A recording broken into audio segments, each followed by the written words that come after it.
Zoom Pizza were able to make pizzas with robots that were half the calories and half the fat of a regular pizza.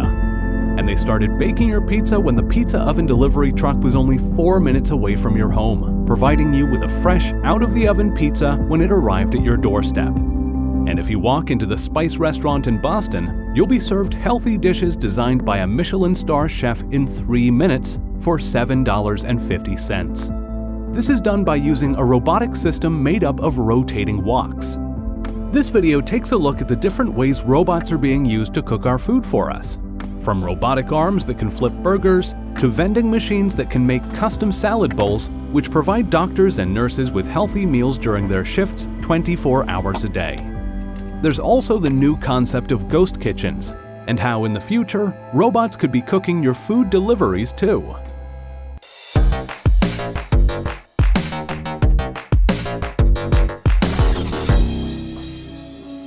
High rent in cities not only makes it harder for people to start their own food businesses, it also drives people to live further away from the cities, making it more difficult to find workers. This all adds to prices people have to pay when buying meals. You also have countries like Japan that have an aging and shrinking population. The average age in Japan is 46 years old, so there is a low number of unskilled workers, making it expensive to hire people. So in Japan, they need to have restaurants that are able to work efficiently with fewer humans.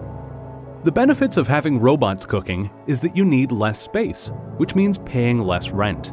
And the robots can take care of repetitive tasks, while humans supervise and manage the machines. All of this allows more people to start food businesses. And the money saved on rent and human workers can be invested back to create higher quality meals. A robotic kitchen also allows for customers to be able to customize their dishes and still get their food fast.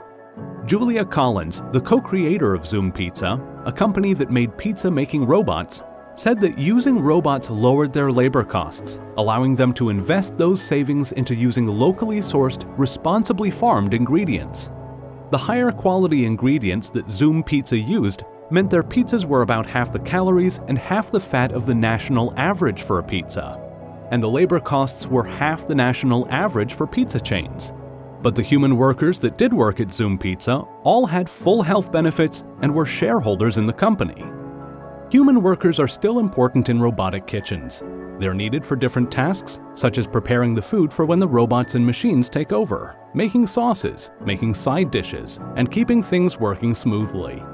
MIT researchers found that human and machine teams are more productive than teams of only humans or only machines. Let's walk into the Spice restaurant in Boston, a restaurant that was started by 4 MIT engineering students. These students were water polo teammates who needed nutritious food on a student budget, and they had little time to cook. Along with water polo, they were also obsessed with robotics. One of the founders, who is the CEO, used to work at SpaceX. These engineering and robotic-minded students teamed up with Danielle Bellew, a Michelin star chef, to start Spice.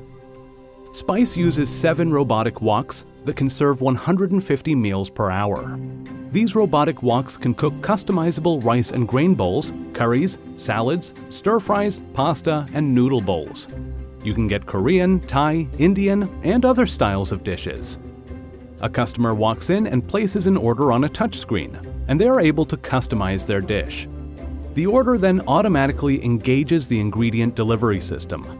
Hoppers load the ingredients into the woks. The woks rotate, cooking the food using induction heating, a technology invented by Nikola Tesla. The wok then tips the cooked food into a bowl. A human then garnishes the food and makes sure it is presentable. Meanwhile, jets are automatically spraying and sanitizing the woks, making them ready for the next order. All of the meals were designed to work with the one cooking technique, and it takes 3 minutes from placing your order to getting your dish, each costing $7.50. Over in San Francisco, you have the Creator Burger restaurant. This restaurant uses an assembly line approach to making burgers. 2 fully automated machines that are each 14 feet long are able to make 240 burgers in an hour. Even a lot of the prep work is done by the machines, from cutting the tomatoes for each order to grinding the meat and forming it into patties.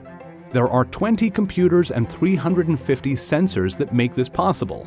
And when it comes to cooking the meat patties, there are 11 thermal sensors at work. Humans are still needed to do other prep work and also to make sauces and sides. The machines slice the burger buns and then butters and toasts them. The sliced buns are then moved along a mechanical conveyor belt, and fresh ingredients based on the order are then freshly cut and dropped onto the bun. The burger patties are chuck and brisket chunks that are grounded and cooked to order. The robot machines allows creator to spend much more on premium ingredients, while giving customers a low-priced burger, all in 5 minutes. A burger at McDonald's in San Francisco can cost up to $4 to $5, while the creator burger costs $6. Another way of making burgers with robots is to use a robotic arm. This can be seen at the Pasadena outlet of Cali Burger. They partnered with Miso Robotics to create the Flippy robot. Flippy is an AI-driven robotic arm that works as a kitchen assistant. It uses 3D and thermal sensors and cameras. It knows when patties are placed on the grill by a human and will monitor each patty as they cook. Flippy will also switch utensils by itself, using a separate spatula when it comes to flipping the burger on the raw meat side, and another spatula for the cooked meat side. And it can also clean the grill. This saves having a human employee be in front of a hot, greasy grill all day, or standing in front of a hot oil fryer, since there is another version of Flippy that can manage fryers, which can be seen working at the Los Angeles Dodgers Stadium. If you want a little robotic help at home, then look to the over 20,000 Amazon Alexa-enabled devices. The Amazon microwave allows you to say how long you want it to cook for, or ask it to stop without having to push any buttons. You can even ask it for more specific commands, since there are pre-programmed presets. You can ask it, microwave 8 ounces of frozen vegetables, or reheat 1 cup of coffee. These microwaves even have scanning software that allows you to scan the barcode of food packages with your phone, and it will automatically set the time and power level to the instructions on the packaging. There are also voice-controlled coffee makers, so while you're waking up in your bedroom, you can instruct the bedroom speaker to start the coffee maker that is all the way downstairs. Or you can program the coffee maker to automatically brew coffee at a certain time each morning. When you're out of the house, another robotic food option is the Sally vending machine, created by Chowbotics. Sally creates healthy bowls which you can customize, letting you choose up to 8 ingredients for your salad, grain, or yogurt bowl. They can be found in 70 locations worldwide, including university campuses. They are also found in hospitals, a place that is operating 24 hours a day. Sally lets doctors and nurses working day and night shifts, along with visitors, have healthy meals at any time, replacing junk food vending machines. Each bowl is made in 90 seconds, and the 22 ingredients are refrigerated and restocked each day. All of this fits into a 3-foot by 3-foot space and can serve meals 24 hours a day. Earlier, we mentioned Zoom Pizza and the Doughbot, the pizza-making robot. This is how it worked. In a main facility, robots made the pizzas alongside humans. Delivery trucks were then loaded with racks of pizzas and ingredients. When an order was placed, a pizza would be loaded into the oven in the delivery truck and make its way to the customer's location. It won't start baking the pizza until it is 4 minutes away, so it is fresh out of the oven when it arrives. These pizza ovens on wheels eliminate the need for having expensive buildings all around town to make pizzas in, and they allow you to deliver to people that are further away from your main location, as each delivery truck is a pizza-making hub. Zoom stopped making pizzas in January 2020 and is refocusing on providing automated food production and mobile kitchen systems to other food companies, along with sustainable packaging. The reason why Zoom is focusing on automating delivery production is because of the huge rise in online food deliveries. These days, most people have never set foot into the restaurant where they are getting their food delivered from, and this has given birth to ghost kitchens, also known as virtual kitchens. These are commercial kitchens that are set up just to make deliveries.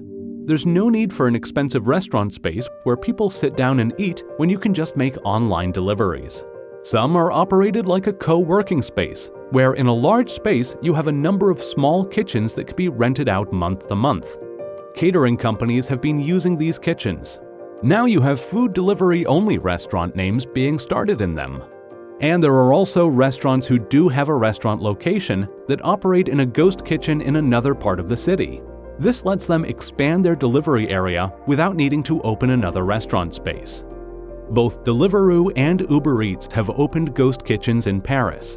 Ghost kitchens are also popping up in London, Los Angeles, and China. And the former CEO of Uber, Travis Kalanick, started a kitchen company called Cloud Kitchens. The question then is, when will these two worlds collide? Where robots end up being installed into these ghost kitchens, maybe having one human prepping the ingredients while a robot machine does the cooking and assembling of the dishes, working side by side. The meals then get picked up by a delivery person and make their way to the customer's door. Or maybe you won't even need the human there by the robot side. Instead, a human can travel around the city to different ghost kitchens, as the robots send messages saying they need some assistance or more ingredients. So the robots keep on working and ask us humans for help. On the next episode of Venture City, we take a look at 3D printers and how they will build our future for us. Hit the thumbs up button and press the subscribe button to not miss a video.